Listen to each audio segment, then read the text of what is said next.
মস্ত বড় বড় শিঙে তেল মালিশ করতে ব্যস্ত গরুটির পরিচর্যাকারী। গরুর মাথার তুলনায় প্রায় কয়েক গুণ বড় আর উঁচু এসব শিং যেন গরুর সৌন্দর্য বাড়িয়েছে আরো কয়েক গুণ। রাজস্থান ব্রিডটাই এরকম, ওই ব্রিডটাই বিখ্যাত আপনার শিঙের জন্য। প্রথমে সিরিজ কাগজ দিয়ে ঘষা মাজা করে পরিষ্কার করা হয় শিঙের উপরের ময়লার আবরণ। এরপর নির্দিষ্ট এক ধরনের তেল স্প্রে করা হয় তাতে। মূলত সৌন্দর্য বৃদ্ধির জন্যই তেল মালিশ করা হয় বলে জানান গরুটির রক্ষণাবেক্ষণকারী। না তেমন কিছু না, এটা আপনি আমরা ওয়াশ করে শীষ কাগজ দিয়ে ঘষে ওই অয়েল স্প্রে করলেই হয়ে যায়। হ্যাঁ, এটা আমরা ওই যে নিজেরা পলিশ করা হয়, একটা মানে আমরা নিজেদের প্রসেসিং আছে, ওই প্রসেসিং আমরা পলিশ করি। এটা সৌন্দর্যের বর্ধনের জন্য এটা করা হয়, সৌন্দর্য বর্ধন। এরকম গ্লেজ করে, খেয়াল করছেন? রাজস্থানী কাঙ্খারা জাতের এই গরু মূলত জনপ্রিয়তা পেয়েছে তার মস্ত বড় শিংয়ের জন্যই। তবে দেহের উচ্চতাও কোনো অংশে কম নয়। সৌন্দর্য বর্ধিত বিশাল দেহের এসব গরুর বেশিরভাগই প্রস্তুত করা হয় কোরবানিকে কেন্দ্র করে। এই জাতটা মূলত শিংয়ের জন্যই বিখ্যাত, এটাকে রাজস্থান বলা হয়ে থাকে। এইগুলো আমরা বিভিন্ন ব্যাপারী বা বিভিন্ন এদের থেকে আমরা ফ্রেম সংগ্রহ করি, করে আমরা বছরখানেক লালন পালন করে এরকম রেডি করি। বাংলাদেশে এখন পর্যন্ত প্রজনন ও বংশবিস্তার তেমন একটা দেখা যায় না এসব গরুর। মূলত ভারতের রাজস্থান থেকে বিভিন্ন বর্ডার হয়ে লম্বা শিংওয়ালা এসব গরু আমদানি করে বেশ কয়েকটি অ্যাগ্রো ফার্ম। এটা অন্ধ্রপ্রদেশের গরু, এটা আমাদের লোকালি ব্রিডিংও হয় না, আমাদের বাংলাদেশে পাওয়া যায় না। হ্যাঁ, এগুলা 700 থেকে 800-900 কেজি পর্যন্ত আমাদের কাছে ছিল, অলমোস্ট সেল হয়ে গেছে, এখন মাত্র 3 পিস আছে। বেশিরভাগ সময়ে শান্ত প্রকৃতির আচরণ করে কাঙ্খারা জাতের এসব গরু। তবে বিরক্ত করলে যদি একবার খেপে যায়, লম্বা শিংয়ের আঘাত যেন অনিবার্য হয়ে ওঠে যে কারোর জন্য। এগ্রেসিভ হয় না, তবে আবার রেগে গেলে মানে ডেঞ্জারাস বলতে পারেন।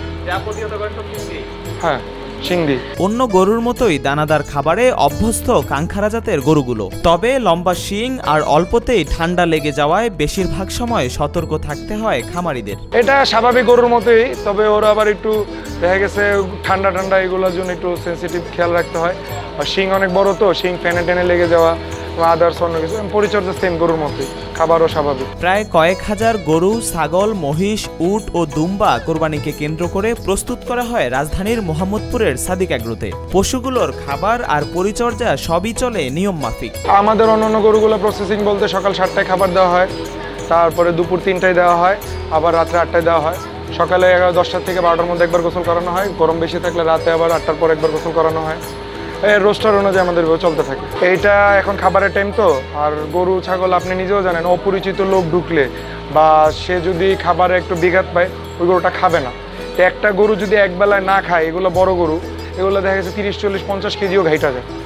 রেস্টের একটা ব্যাপার আছে। খামারে পশু দেখতে আসা ক্রেতা ও দর্শনার্থীদের যেন প্রধান আকর্ষণ হয়ে উঠেছে এসব লম্বা শিংওয়ালা গরু। কেউ কেউ হাতে ধরে দেখতে চায় শিং। এছাড়া সাদিক এগ্রোর রেস্টুরেন্ট ও অফিসে এসব লম্বা শিং প্রদর্শন করে এগ্রোর ব্যবসার প্রচারণা চালান। শিং ধরে দেখতে চাই, এবং আপনি আমাদের অফিসে দেখতে পারেন, এরকম শিং দিয়ে আমাদের শোপিস বানানো আছে, এবং আমাদের রেস্টুরেন্টগুলোতেও ডিসপ্লের জন্য এগুলো লাগানো আছে। 8 লাখ টাকা থেকে 15 লাখ টাকায় বিক্রি হয় রাজস্থানে এসব গরুগুলো। তবে বেশিরভাগ সময় দাম নির্ধারণ করা হয় গরুর শিং, সাইজ ও সৌন্দর্য দেখে। এগুলো স্টার্টিং আপনার 8 লাখ, 9 লাখ, 10 লাখ, 12 লাখ, সাইজ বুঝে, মেজারমেন্ট বুঝে, শিং বুঝে এটা প্রাইসটা।